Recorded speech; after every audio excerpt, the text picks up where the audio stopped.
Hello friends, beauty ഫുഡീസിൻ്റെ പുതിയൊരു വീഡിയോയിലേക്ക് എല്ലാവർക്കും സ്വാഗതം. എല്ലാവർക്കും സുഖാണെന്ന് വിശ്വസിക്കുന്നു. എൻ്റെ വീഡിയോസൊക്കെ ഇഷ്ടമാകുന്നെന്ന് വിശ്വസിക്കുന്നു. ഇഷ്ടമായാൽ ലൈക്ക് ചെയ്യാനും സബ്സ്ക്രൈബ് ചെയ്യാനും മറക്കരുതേ. അപ്പം ഞാനിന്ന് വന്നിരിക്കുന്നത് ഫ്രിഡ്ജ് എങ്ങനെ വൃത്തിയാക്കാം എന്നുള്ള ഒരു വീഡിയോ ആയിട്ടാണ്. അപ്പോൾ ഈ ഫ്രിഡ്ജിൻ്റെ ഡോറിൻ്റെ സൈഡിലുള്ള റബ്ബറൊക്കെ എങ്ങനെ ക്ലീൻ ചെയ്യാം, അതിലൊരു ചെറിയ ഇങ്ങനെ കറവൽ പോലെയൊക്കെ കാണില്ലേ, അതൊക്കെ എങ്ങനെ ക്ലീൻ ചെയ്തെടുക്കാം എന്നുള്ളൊരു വീഡിയോ ആണ് ഞാനിന്ന് ചെയ്യുന്നത്. ഇതെന്ത് സാധനം ഈ പതയുന്നതെന്നല്ല നിങ്ങൾ നോക്കുന്നത്, പറഞ്ഞു തരാം കേട്ടോ. നമ്മുടെ എല്ലാം വീട്ടിലുള്ള മൂന്ന് സാധനങ്ങളാണ് ഞാൻ എടുത്തിരിക്കുന്നത്. അപ്പോൾ നമുക്ക് ഫ്രിഡ്ജിൻ്റെ സൈഡ് നോക്കാം. കുറേ നാളായിട്ടോ ഇത് ക്ലീൻ ചെയ്തിട്ട്. അപ്പോൾ അതിൻ്റെ സൈഡിൽ ഇങ്ങനെ കരിമ്പം പോലെ കറുത്ത് വന്നിട്ടുണ്ട്.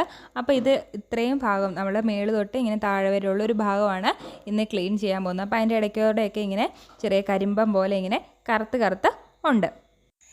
വീട്ടിലുപയോഗിക്കുന്ന എല്ലാ ഫ്രിഡ്ജിൻ്റെ സൈഡിലും ഇങ്ങനെയുള്ള കറുത്ത കരിമ്പൻ പോലത്തെ കറയുണ്ടായിരിക്കും. അപ്പോൾ അതെങ്ങനെ കളയാമെന്ന് നോക്കാം.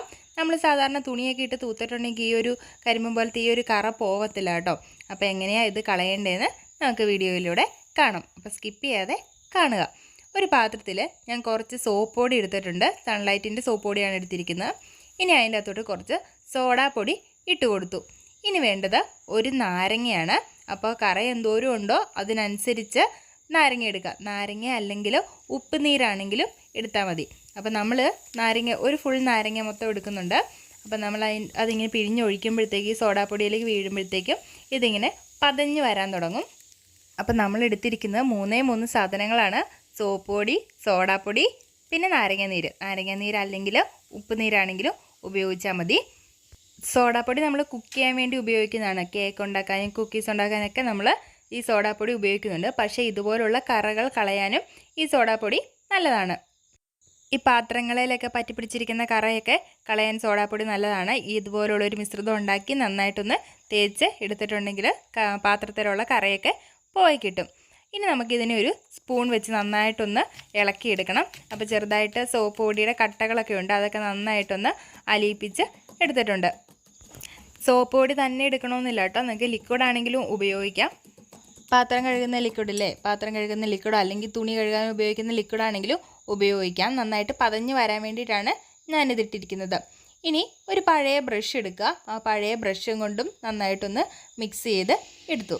ഇനി നമ്മുടെ ഫ്രിഡ്ജിൻ്റെ സൈഡിലേക്ക് ഇത് തൂത്ത് കൊടുക്കണം. അപ്പോൾ ഞാൻ ആദ്യം ഇന്ന് പതിയെ ഇതെല്ലാം കൂടെ നന്നായിട്ടങ്ങ് തൂത്ത് എല്ലാ സൈഡിലേക്കും പിടിപ്പിക്കുന്നുണ്ട്. അപ്പോൾ ചിലർ ഇത് സ്ക്രബ്ബറൊക്കെ വെച്ച് ഇങ്ങനെ തേച്ച് പിടിപ്പിക്കും. പക്ഷേ ആണെങ്കിൽ എല്ലാ മൂലയിലേക്ക് എത്തണമെങ്കിൽ ഇത് ഞാൻ ഈ പഴയൊരു ബ്രഷ് വെച്ചിട്ടാണ് തൂത്ത് കൊടുക്കുന്നത്. അപ്പോൾ ഇത് നന്നായിട്ട് നമ്മുടെ മിശ്രിതത്തിൽ മുക്കിയിട്ട് നന്നായിട്ട് അരികെ മൂലയിലെല്ലാം ഇങ്ങനെ തൂത്ത് കൊടുക്കുന്നുണ്ട്. ഇത് കാണുമ്പോൾ തന്നെ അറിയാം നന്നായിട്ട് കറ പിടിച്ചിട്ടുണ്ട്. അപ്പോൾ കുറേ നാളായി ക്ലീൻ ചെയ്തിട്ട്, അതുകൊണ്ടാണ് ഇതുപോലുള്ളൊരു കറ ഇങ്ങനെ ഇരിക്കുന്നത്. ഇനി ഞാനൊരു കാര്യം കാണിച്ചു തരാം. ഇത് ഞാനിത് ഇങ്ങനെ തൂത്തുകൊണ്ടിരിക്കുമായിരുന്നു. അപ്പോൾ കുറച്ച് നാരങ്ങ നീര് ഒഴിച്ചിട്ടുള്ളത് കൊണ്ട് തന്നെ ഇതിങ്ങനെ ഒലിച്ച് പോകുന്നുണ്ട്. അങ്ങനെ നമ്മുടെ കറയൊക്കെ ഇളകിയിട്ട് പതിയെ ഫ്രിഡ്ജിൻ്റെ താഴത്തേക്ക് നിലത്തേക്ക് ഇങ്ങനെ വീഴാൻ തുടങ്ങിയിട്ടുണ്ട്. അപ്പോൾ തന്നെ മനസ്സിലായില്ലേ, ഇപ്പോൾ ഇതൊന്ന് തേച്ചും കൂടെ കഴിയുമ്പോൾ എന്തോരം കറ പോകുമെന്ന്.